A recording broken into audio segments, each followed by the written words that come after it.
West Virginia goes 9-23 last year because Huggy Bear was saying some things he shouldn't on the radio and drinking some beers in his car. Hope he's doing better. You're still checking in at those games in Morgantown. But Josh Eiler, talented roster, had my boy Raekwon Battle, Jesse Edwards, Kirk Kriisa, but just couldn't defend at all, and the offense was inconsistent. So it's a new era in West Virginia, and we're here to break that down. Christian and Nick here with Ethan Bock, who covers West Virginia for WV Sports Now. Ethan, thank you so much for joining us. Of course. Thank you, Christian, Nick. Just happy to be on, talk some hoops. We're almost there. We're only a month away now. Absolutely, right around the corner. And Nick and I are both huge fans of what Drake did last year under DeVries and what Tucker DeVries brings to the table. Generally, can you just tell us the reception of Darian DeVries in Morgantown? And, is there optimism that this team can compete this year when you have a guy like Tucker in all these new faces, or is it kind of looking like more of a building block year, because this Big 12 is just absolutely loaded? Yeah, I feel like the people in Morgantown that watch college basketball, even the mid-majors, they know West Virginia had a pretty good hire with Darian DeVries. They obviously could have changed a lot if Dusty May doesn't go to Michigan, Jake Diebler doesn't stick around at Ohio State. So I think West Virginia won the coaching carousel, and then immediately you get that package deal with Tucker. I mean, that's a potential All-American player if your team can compete in the Big 12. But I think the perception is this is a building block year. I would have liked to seen more guys built around Tucker that are Big 12 players. I think he's too slow to be a 2, but then he's not physical enough to be a 4, so we'll have to play the 3 for West Virginia. But then just going up against like the Baylors, Houstons, Kansases, and now Arizona, Iowa State still, almost every game. Like I think he needed a few more teammates that could have matched their physicality and just given him more offensive help. I feel teams are just going to focus on Tucker, and I think that's pretty obvious. And it's just who on this team could actually help in Big 12 play. That's my biggest question going into the year, even though we're not even in October and we're already talking about conference play. But I think the fans' perception is there's no expectations, and I think that's a good thing. Just go into the season. You're coming off of the worst season in program history last year. Obviously, that was World War III. Way too much drama for a year and a half, it seems. So no expectations for the fans, and I think that will be a healthy thing for them. Yeah, the offseason this season was great. Like, honestly, I remember last season you did like a little article about the timeline of everything that happened. It was like week after week, blow after blow. I mean, we could not catch a break. It was insane. It's like we knew even with those highly talented players last season, like it just was not going to go well. But yeah, you said DeVries is a pretty good hire. I think this is honestly the slam dunk hire, like one of the best out of the whole cycle. I mean, you look what he did at Drake. Drake didn't have a winning season before him since 2012, and his year one there, he was 24-10. I mean, the guy can win. He's been in 3 tournaments in the last 4 years of Drake from the MVC, and I get it, going from the MVC to the Big 12. That's a big jump. So there is some question marks, but yeah, he's a slam dunk hire. And let's talk about this roster construction for sure around DeVries. I guess my biggest gripe with this roster is, and I don't necessarily think you need winning players, but man, like you look at some of these players like Javon Small didn't win at Oklahoma State. Granted, he was great and efficient, by far their best piece.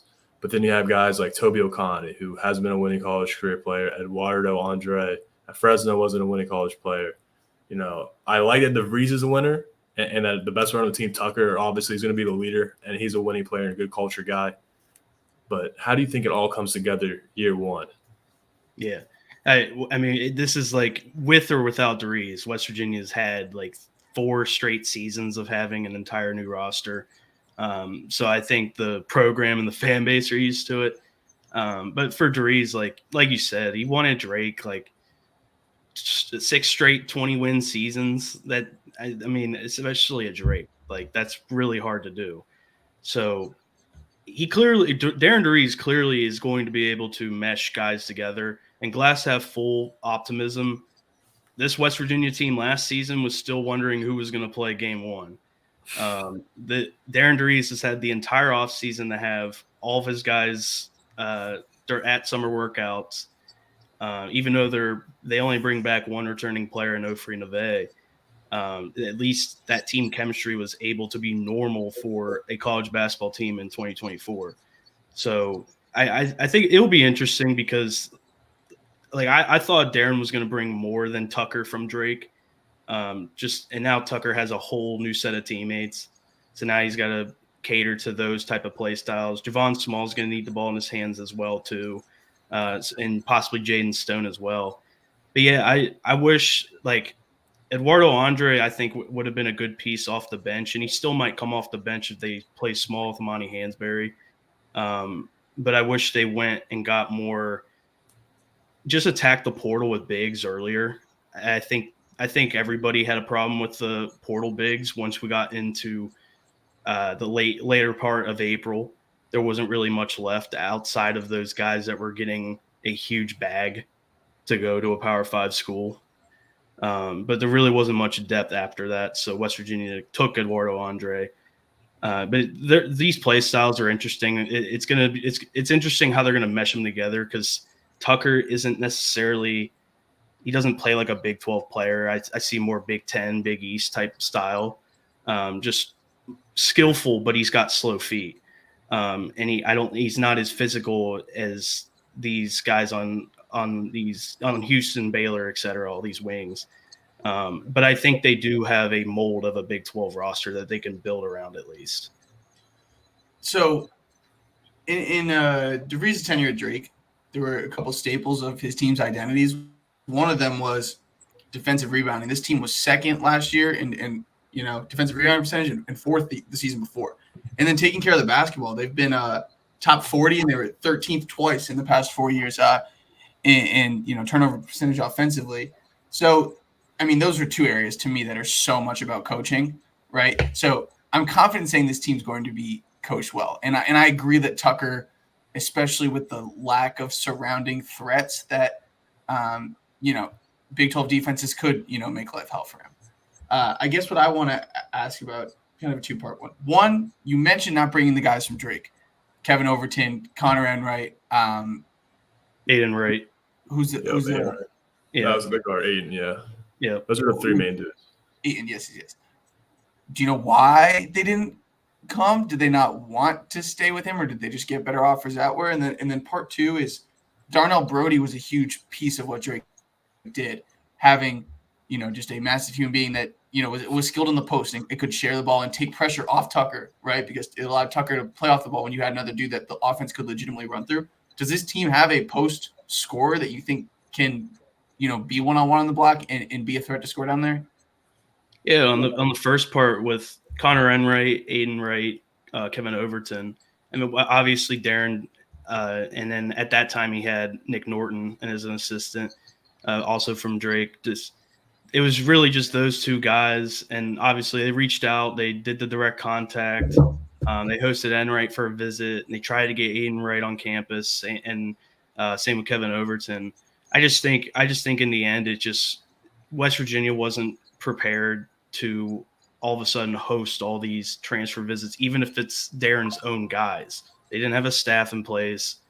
They had a guarantee of one player with Tucker. You didn't know who was going to stick around from that West Virginia team from last year. And I just think there was too many question marks running around. And to those guys, if they guaranteed something to Overton and Wright, who knows if that guarantee would have stuck around if West Virginia's retention, like if their players from last year stayed all of a sudden, or if they found guys in the portal that were easier to get in the long run. So I just think it was just terrible timing, and West Virginia just didn't have anything other than Darren, Nick Norton, and Tucker DeRees even guaranteed to be within the program. But then I think this is where the rebounding is going to be huge, like you said. Brody at Drake, I mean, he was there for years. Like, it was a program building type of guy that they had, especially even just going back to the Joe Yesufu teams and then transitioning into teams led by Tucker. Eduardo Andre's got that same type of build, that 6'10", 6'11" build. just lengthy. He's going to play odd. He off the ball, he'll play at the top of the key, just screening on and off ball, and then dumping the ball off the guys cutting towards the rim. So he's kind of got that same play style that he's going to be incorporating with Eduardo Andre. I don't necessarily know if they're going to run with him at the 5. I'm going to lean towards Monty Hansberry from Illinois, and 6'8" forward, just pretty much plays small. And that's Hansberry to me is really their only true chance of having like a traditional post player. But he's also trying to transition his game into a stretch role. He's also trying to shoot more from the perimeter. So like a true post player like they had last year, Jesse Edwards, I don't think you have that on this team this year. Yeah, I see the light like at the end of the tunnel with this roster. Like I have a lot of question marks on the guys, but I see the upside, and I see like if you get the most out of these guys, what the potential is. You talk about Hansberry. That's definitely one of my biggest X factors because he's going to have to be able to score in the post. Because Eduardo, I view more as like a rim protector, lob threat, not so much a skill guy who's going to make a move in the block and score. Aside from him, though, there's 3 guys. Joseph Yesufu, obviously, at Drake, was amazing. Great player. That was years ago, though. That's the thing. He went to Kansas, wasn't great. Got hurt at Washington State after starting off pretty well. What can we get from him this season? Another guy is Sincere Harris. Comes over with Illinois in the package to do with Hansberry with Coach Frazier. What can we expect? I assume he's going to come off the bench as a backup point guard. He's a great defensive player for those who don't know. What can we expect out of him? And then the last guy is Jonathan Powell. I've heard really good things about him. Freshman. I think he's like 6'9", lanky, can shoot the ball. Just a very versatile player. What can we expect out of him as well? Yeah, I'll just go down the line. I think with Joe Yesufu, it's my complaint earlier was that Darren didn't get any guys from Drake other than his son. But then at least he got a guy that's familiar with what he's trying to build.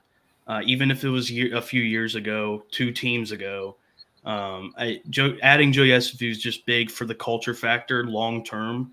Him and Tucker now are the 2 guys that have been with Darren for at least a few seasons at their separate or at their respective tenures. But I think West Virginia, like just on the floor, West Virginia's got to hope he's kind of like just like a Joe Toussaint 6-man off the bench for West Virginia. Just a guard that can come on, get a couple baskets, handle the ball, and just facilitate an offense a little bit. And he's familiar with Big 12 play, like at Kansas that 1 year. So he knows what he's getting himself into. Do I think he's going to drop 11 points and replicate what he did that season at Drake when they got him to the first 4? No. But I think if he fills his role right, then it's a perfect match for both parties. And then going on to Sincere Harris, Sincere Harris, I am surprised that Bob Huggins did not throw everything towards him, because that is the most Bob Huggins recruit that he could have went after.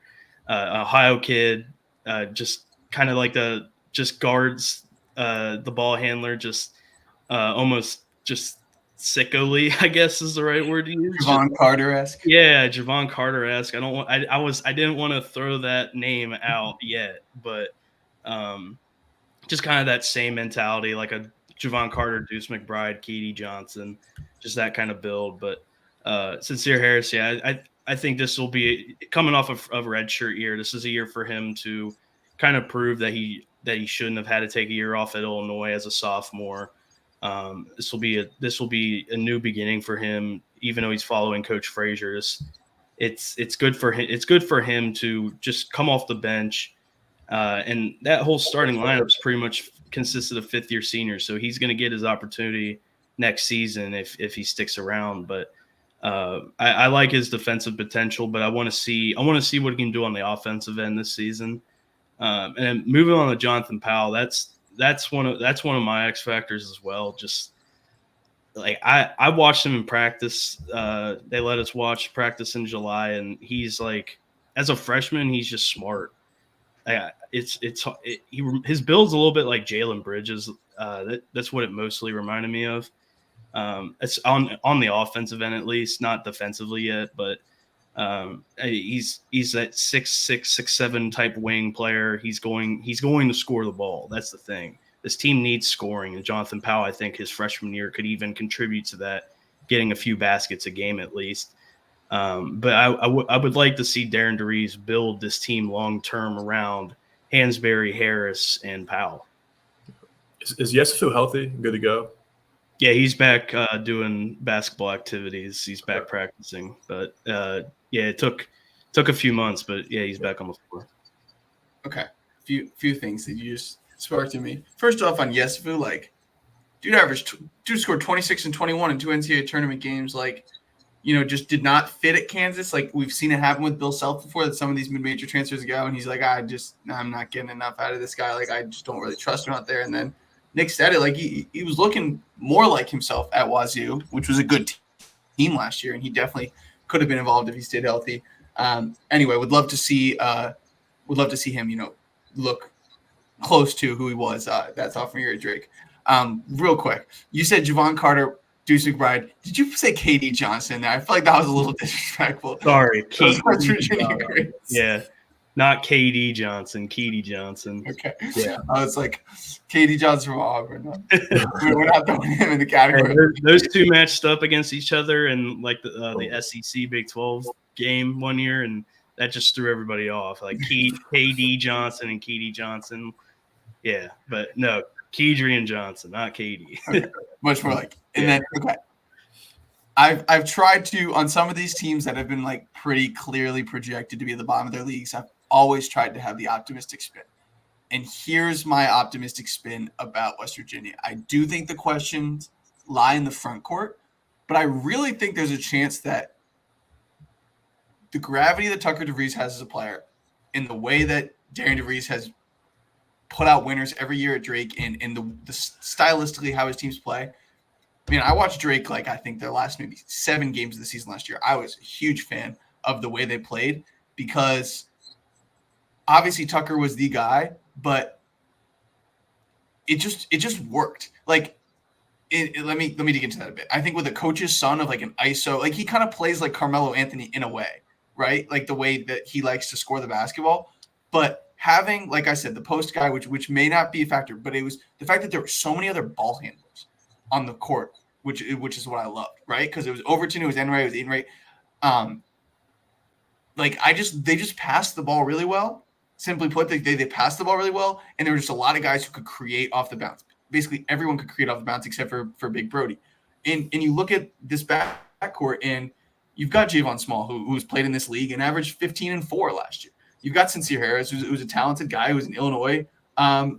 He redshirted last year. He's kind of an unknown. He could have gotten much better. Could have gotten a much better shooter.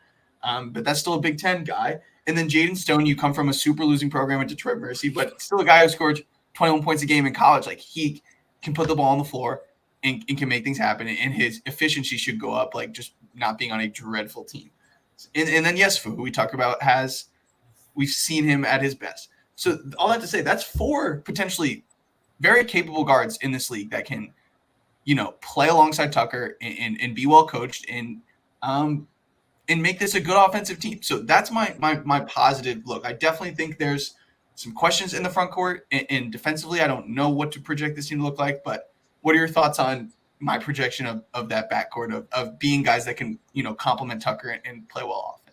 Yeah, it's a good point. I think it's going to win them games in the non-conference that they would have lost last year.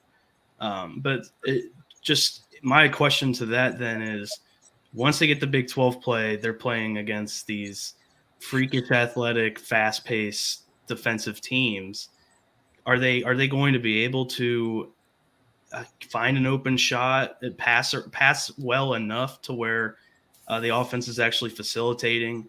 I really don't know how to predict this team, because I don't know what their niche is going to be. Is it going to just be give Tucker and Javon Small the ball and say, go get a basket and just hope? Or are they going to be a gritty defensive team, a little bit similar to what Bob Huggins' teams had?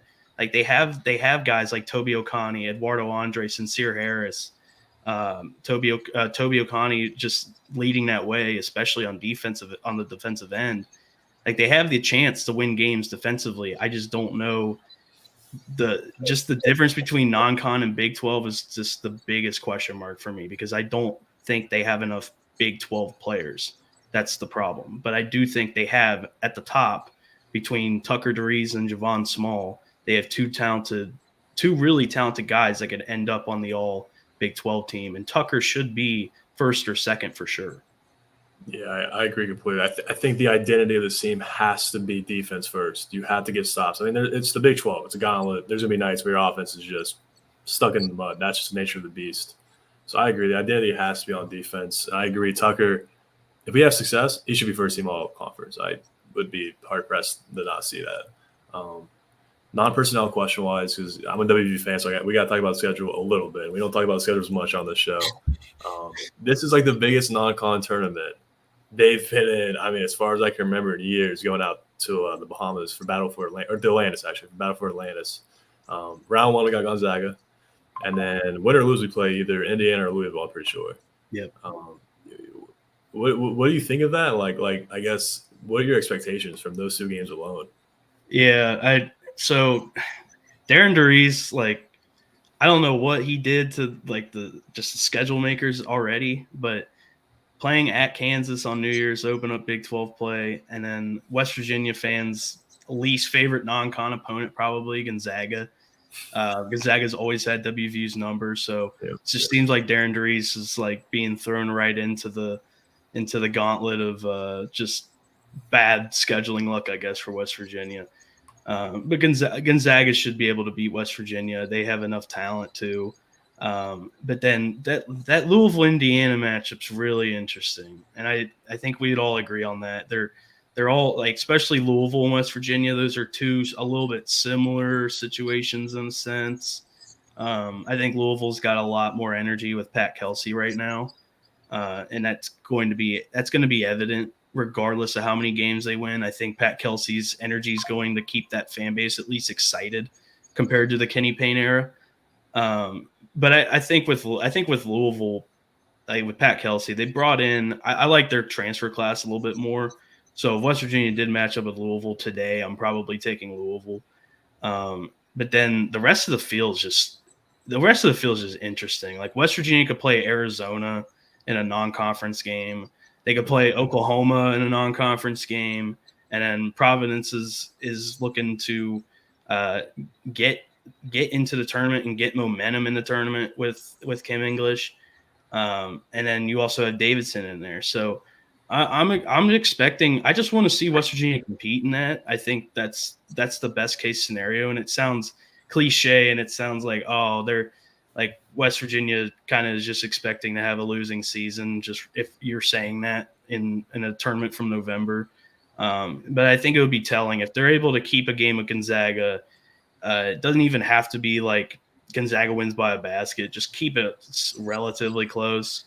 And then if you're able to steal a game from Louisville or IU and then get in that third game with one of those other four schools and you compete again, if you win one game against a Power 5 team in that tournament, I think the fan base would be relatively happy for the ones that went into it with no expectation. Yeah, I agree completely. I think 1 and 2 escaping with a high major win would be the best outcome for us. It's just building blocks though. It's prepping us for the Big 12, and yeah, I'm excited for that tournament. Pumped for it. It's stacked. Like it's a good thing. It's a good thing that it's stacked. There's a lot of weird matchups that can happen. Like I said, West Virginia can play a big new Big 12 member in a non-conference matchup. And vice versa, they can play a former Big 12 member in a non-conference matchup. So it's a cool little field they got. Mm-hmm. One other thing, DeVries is a senior.